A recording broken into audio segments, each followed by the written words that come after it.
Greetings, everyone, or maybe just a few. Uh, this UJ here. Um, Hopefully, you've seen the first video, and where we discuss the biologically based differences that we see and that we're familiar with males and females. And you may not have thought what the biological basis of those differences were, but hopefully, we went through some of those in the first uh, video. Now, as I said, I think it's uh, the one very important step is we stood upright. An ancestor stood upright a few million years ago. I don't know, 4, 5, 6 million years ago. Now we're face to face and stark naked, both sexes. And before that, the hindquarters had played a role in sexual signaling, as it still does for other mammals and our primate relatives, chimpanzees, bonobo, gorilla, etc. They're knuckle draggers. We're not. We stood upright and we developed a host of things on the front of our bodies that attracted the opposite sex, and they were in response to the opposite sex's interest in those things. Um, now, um, I mentioned, of course, some of the elements, the beardless face of females. Guys do not chase the bearded lady in the circus. Not something that guys chase and not something we're interested in. The permanently enlarged breasts of the females, curvy bodies of the females, the hairlessness on the face and torso also. And I mentioned, their big eyes, symmetrical facial features, etc., which also evolved. And that evolved over successive generations and are present in the men and women we see today all around us. Now, I did. Now, today we'll look at the cultural uh, artifacts, the tools that highlight these biological differences, because the culture has come along and highlighted various things. Um, and is being used by both sexes, but particularly by women, to attract men. You know. Now, I just want to mention I did forget to mention lips. Our lips are mucous membranes that have migrated out, and in both sexes, they play a role in attracting the other sex and in romance, obviously. And women adorn their lips; they highlight their lips with gloss or lipstick because women know they play a role in romance and sex. Also, the swan-like necks of females, not covered with hair, without the Adam's apple, they're quite attractive, you know. So they're among some of the other things I may have missed the first time, but there's always something else, right? So, um, so this time we're going to talk about culture. Now, culture is not divorced completely from biology. Culture does many things very powerful. And one thing it does, it supports biology.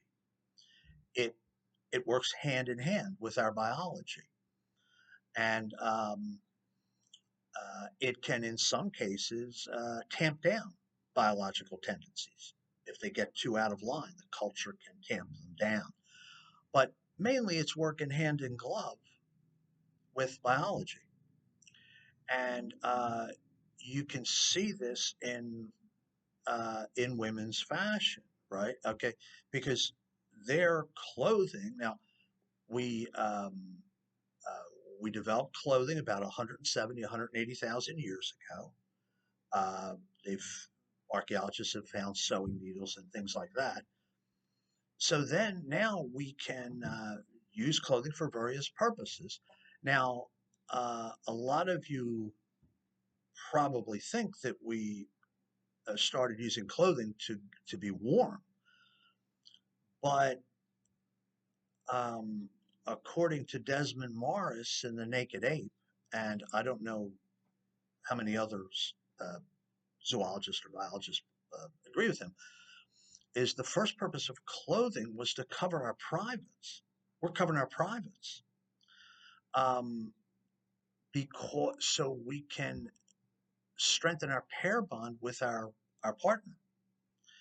Um, and you know that is not what most people think, but I think it's correct. I think it makes sense because all these elements on the front of our bodies that naturally attract the other sex, and we're stark naked in the past. So uh, you're seeing everything on the front of the opposite sex's body, and you could easily be attracted to someone other than your partner. And your and these partnerships are how we raise children. They're how we nurture our initially helpless children. They need a lot of assistance, and they need it from two parents and plus additional people.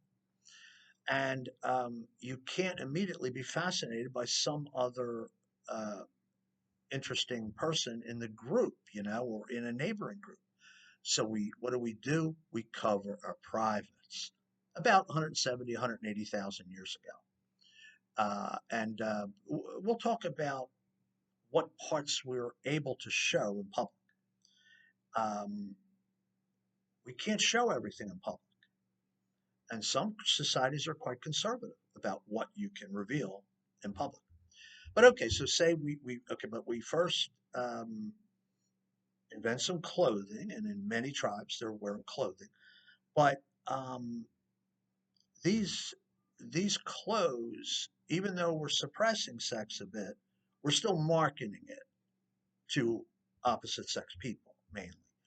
And um, females have a lot of ways to market and highlight their interesting parts. And that's what fashion does for them. Fashion is football for females, it's like their football, and it has a purpose. I know sometimes people denigrate fashion. I'm not someone overly interested in fashion, but as someone interested in understanding women, I have to pay attention to fashion. And what fashion does is it helps women edge out female rivals and entice males. That's what fashion does for females. And it does it both at the same time. In one area, it may be more to edge out other girls, and in another area, it may be primarily to attract guys, you know. But fashion has a twofold purpose. The males are less fashionable. We're a drabber sex, as we discussed in the first video. Uh, So here's just a list of some of the things that, some of the ways in which culture has produced tools to entice opposite sex people. Hair bows, different hairstyles, the long hair on females, earrings, um, necklaces, rings, makeup, facial makeup, um, nail polish, covering fingernails and toenails, possibly dresses, tremendous tool for females. Tremendous tool for females. Shoes, the dress shoes of females, pretty extraordinary. Shaving practices, shaving different parts than the males. Okay, the females shave different parts. Then they expose those parts, not accidentally. Nothing female is accidental. And dancing. Dancing. I think I mentioned that I think dancing is biologically based, and the more enthusiastic dancers are the females, and um, the steps themselves are part of culture, and the name of the dance, that's part of culture. They do the Macarena, but the inclination to dance is biological. The dances themselves are culture, so they're working hand in glove, hand in glove to for a purpose. It's interesting. For a long time, um, females were denigrated as being somewhat frivolous in their purchases and in their getting a new dress for that event coming up. Doesn't look frivolous to me anymore at my age. It looks uh, highly purposeful, actually, highly purposeful. You know, it's helping a woman get something she wants. So it's not frivolous. Um, so fashion comprises the different tools that help women attract males and edge out female rivals. That's what fashion sort of does. Um, by the way, and obviously, none of these tools is biologically predetermined. There's nothing in our biology that requires us to develop dresses, right? We could have, if had our evolution gone differently, we could have had very few artifacts of culture, perhaps. I mean, um, how many tools do chimpanzees have? Very few, very few. Um, but we have a lot of tools, and the tools that I mentioned are mainly used by females. So the men are not using. What are men using? We're not using nail polish. We're using very little makeup. We're not putting bows in our hair generally. We're growing our hair shorter generally. That's important, what we generally do, a pattern of behavior. We are the less enthusiastic dancing sex, less enthusiastic than the females. We don't wear dresses. Um, in our formal clothes, we cover everything. I mean, a man in a suit, all the skin's covered from mid neck up. Well, is visible, and the hands and palms and your hands, but nothing else. Everything's covered. We're very modest. We're a drabber sex. The females are not drab. They are like too exciting. Um, Shaving practices, men don't shave. We'll get into the why women shave particular parts and what they're doing when what they're accomplishing when they do that. So anyway, this is a tremendous. I mean, obviously, you could go further and further in these cultural tools that in this area help women attract men. And um, so fashion is a very interesting area. I'm not, certainly don't follow every little trend, but I think young men and young women should be aware of what's going on. It's highly purposeful. Females are highly purposeful. You might not like their purpose, but they have a purpose. So just going down some of this, um, um, women's wearing their hair long. That is not biologically based. They don't really, they're not healthy because they wear their hair shoulder length or longer. Um, no, that attracts men. Okay. You know, crests of hair or manes of hair in primates, in mammals, are known to be products of sexual selection. They're part of evolution. It's almost as if the long hair on females is a body part like their curves or their faces because they've been doing it for such a long time, for dozens and dozens of generations. The females have by and large worn their hair long. Often the males in the tribe cut their hair shorter. And then women use their hair.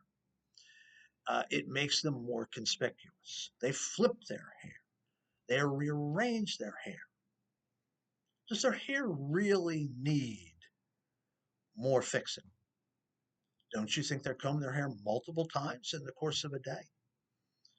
Possibly when they're fixing their hair and they're 2 feet from a guy, that's to attract the guy.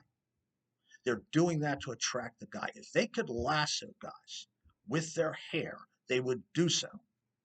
They're not messing around here, but it's one thing to look for as a guy, is to look for, after the girl has shown some interest in you, does she at that moment have to rearrange her hair?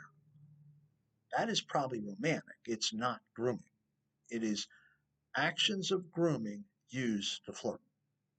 But in any case, moving on here, we'll get into that more deeply in a future video. As I said, women's hair is virtually an evolved body part, their long hair. And of course, every few years there's a popular hairdo. Not for me, not for the drabber sex, the males. No, for the females. Um, so the female long hair is like the lion's mane, which is the male lion. It's a female flag. It's their mane, and the male lion's mane is a product of sexual selection, at least partially. I mean, it's multi-purpose. Um, the the mane of the male lion can can protect vulnerable areas like the neck area and the throat, but it also attracts female lions. So our female is doing the same thing. Their mane of hair attracts males. Now, there are variations. Yes, some of you are thinking, well, oh, well, don't men have? Yeah, and we can talk about that. And it's best in a future video to talk about why girls like it sometimes when a guy has long hair. But that is a variation. Most of the guys don't have long hair, and your uncles, your father, that kind of thing.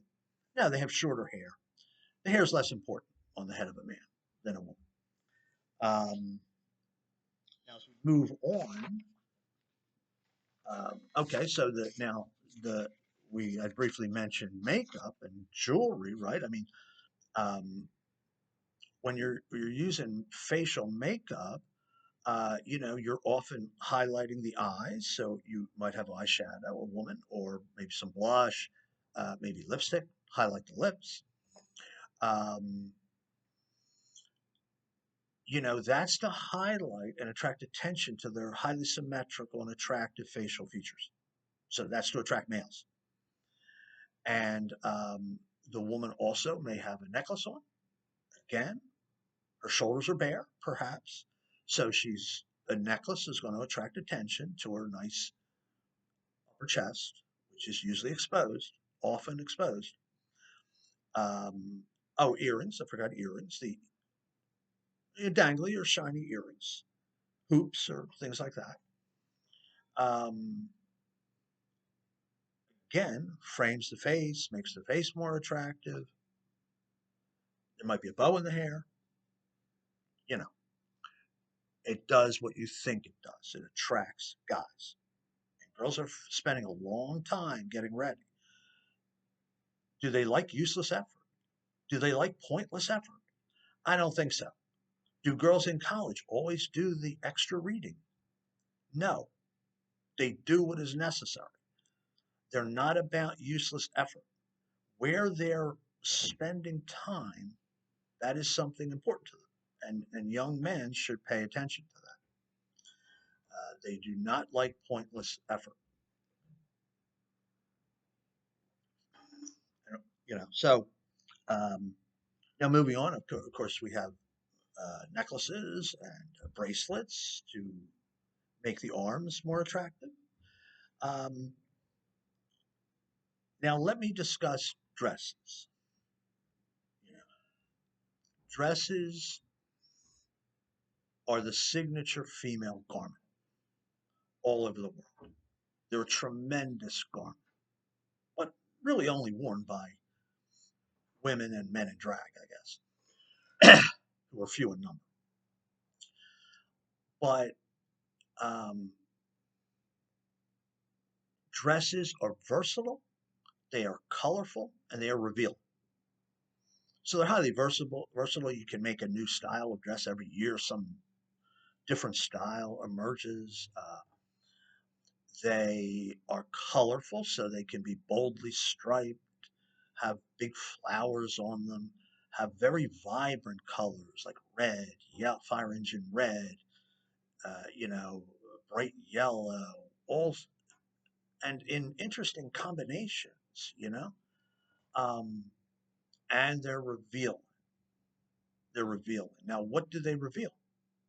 Well, they reveal a lot more than I'm showing when I go out, you know. And any guy I know, they're revealing. Now, uh, so they could reveal shoulders, the bare shoulders of females, hairless, upper chest, maybe a rectangular triangular portion of the upper chest revealed. Both arms, uh, shaved underarms, because when a woman moves around, you see that she's shaved.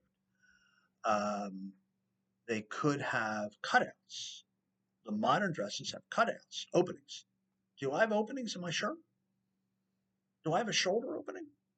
No, no, no. Men don't do that. We don't get girls that way. Only the females get guys that way. It helps them in their what they're pursuing, right? So they might have a triangular opening right here, or a rectangular thing, or something going on showing more flesh. Guys are attracted to female flesh, the bare patches, which essentially is the whole female except for her head. Um, in fact, Kim Kardashian said a few years ago, noted evolutionary biologist Kim Kardashian said, the only hair on a woman's body should be on her head. Now, that's a little extreme, okay? But that's what she does, I'm sure. So she's taking everything off except for the hair on her head. Now, I don't think women have to do that, but it is interesting. That's the inclination to remove more hair and to show the shaved slash bare parts to entice boys. That's the peacock. That's the peacock. But dresses are just a great garment. So you can, okay, we haven't gotten to the bottom of the dress. Well, the dress can reveal knees, calves, uh, and ankles, feet, toenails in the shoes that women wear. So they're very revealing. The guy is not equally revealing in his outfits, not the heterosexual guy. So,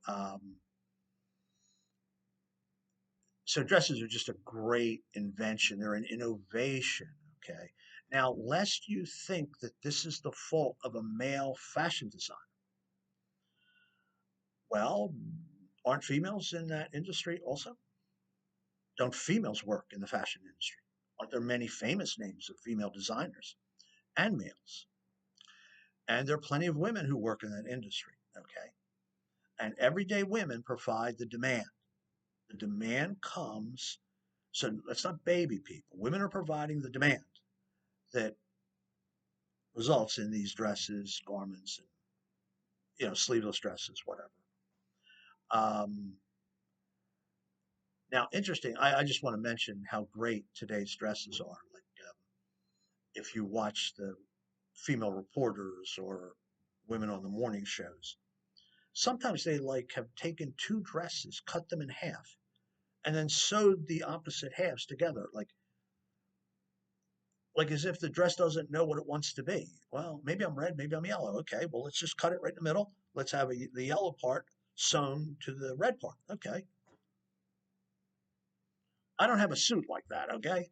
It's not like I don't wear like pants of different colors, like each leg a different color. No, girls can do that. They can do that. Their fashion is unbelievable. And it's all because they're a peacock, biologically based.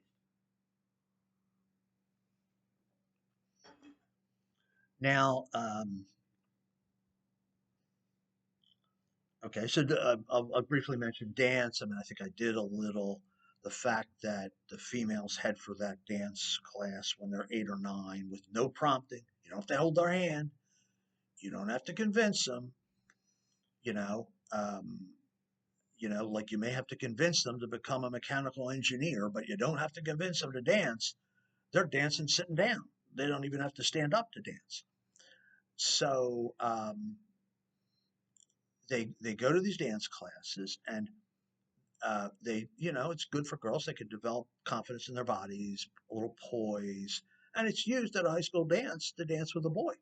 I mean, they may, as a girl, be in the Nutcracker or something, but um, they like that. It's expressive. So again, the female is maximum expressiveness all the time, bouncing off the ceiling, maximum expressiveness, and a dynamo of expressiveness. Little girls are women in training. They're in training to be women, and they're going to head right for that dance class. Um, the boys less so. Even today, boys are not that enthusiastic. I mean, I think dance is cool, mm, but my brother and I didn't take dance lessons. But guess what? My sister did. And she went to a local place run by the DeFino sisters, who were very young. They were only like 21 or so.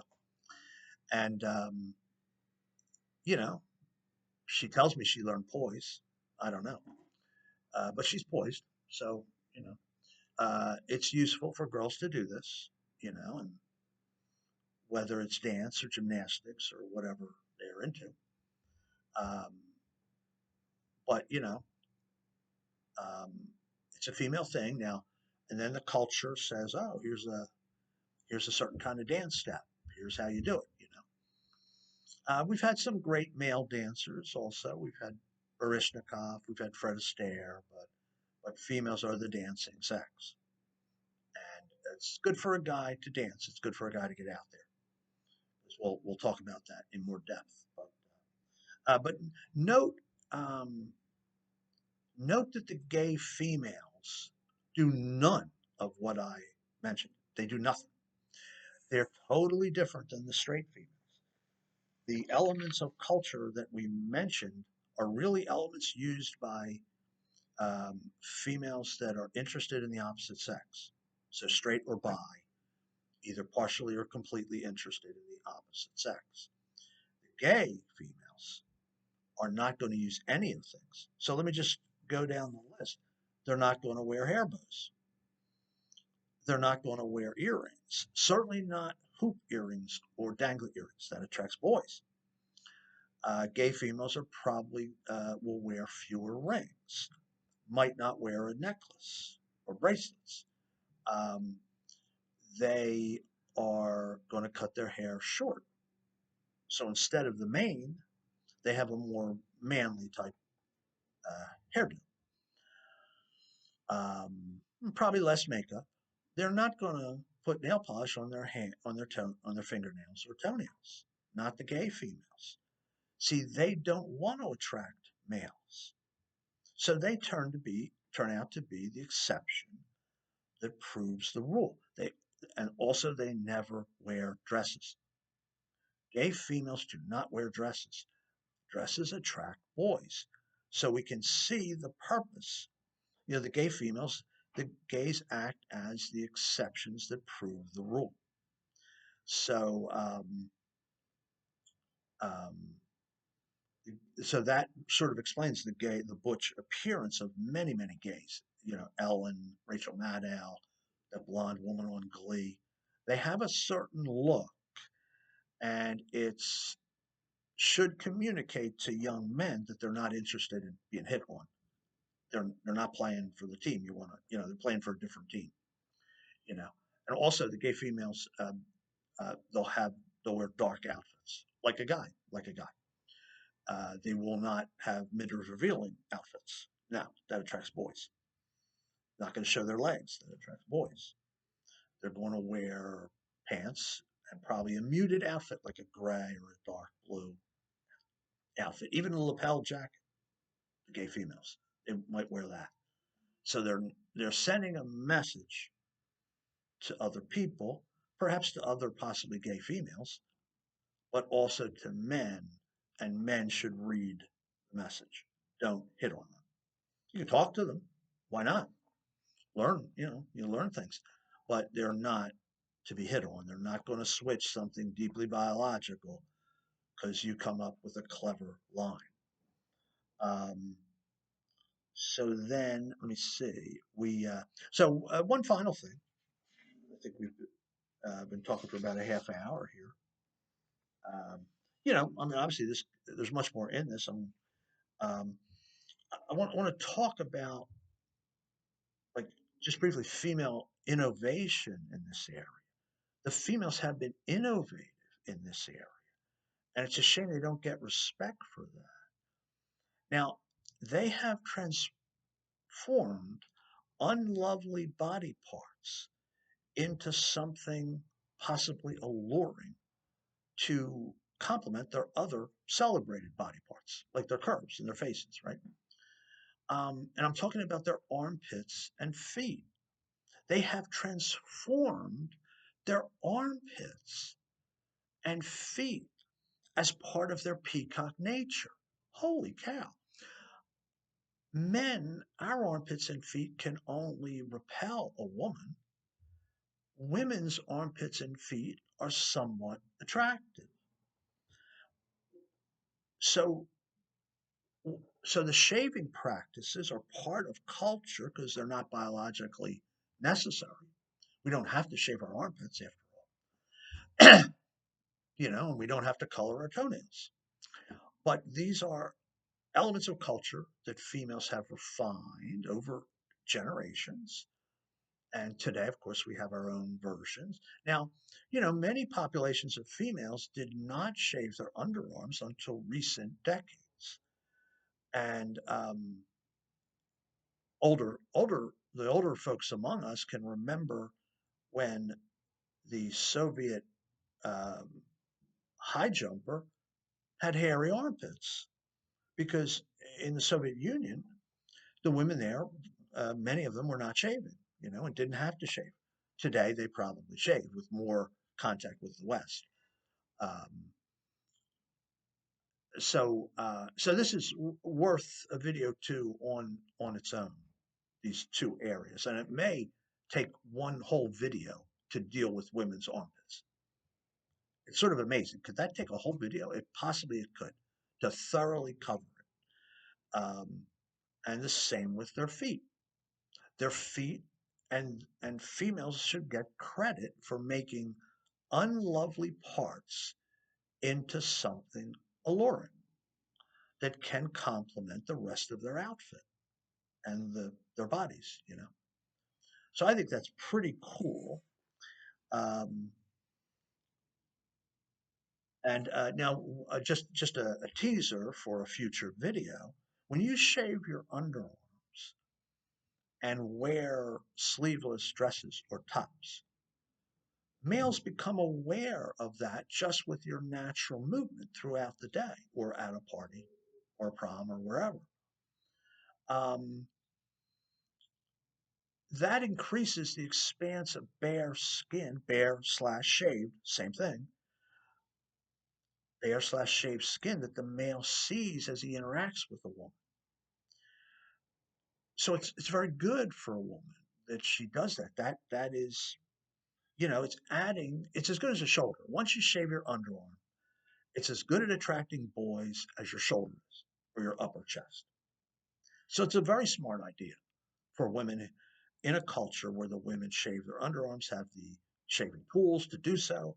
You have to have some cultural input. You have to have shaving tools. And then you have to have the actual practice start among some girls. It probably started among teenage girls in multiple places. And it's really tremendous. And then the sleeveless outfits, you're going to see the hairless arms or the hairless underarms. You're going to see it. So it increases the acreage of bare skin visible to males. That's its purpose. It's less so to reduce possible odor. That's a lesser purpose. The main purpose is to increase the expanse of bare skin visible to males. And then with the outfits women wear, men become aware of the shaved underarms. Does that not rock? Does that not rock? I think that rocks. So we'll go into that more deeply, and we might devote a whole video to women's underarms, and then another video to their feet and shoes because they deserve it.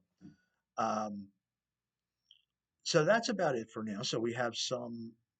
We've discussed a bit the biological aspects of the peacock sex, the females compared to the drabber sex, the males, and also some of the cultural tools that help women highlight their peacock sex parts. The next time, uh, we'll look at the reason the females are a peacock sex in our species because there's a mechanism that explains why they and not the males are a peacock sex. And I'll tell you about a parrot species, which is similar to us. You know, mostly when the sexes differ in their appearance and their expressiveness, it's the males who are more expressive. Um, and there are hundreds of species where that's the case. But we're flipped. We're the reverse. Uh, but that's for next time. So in the meantime, survive in advance.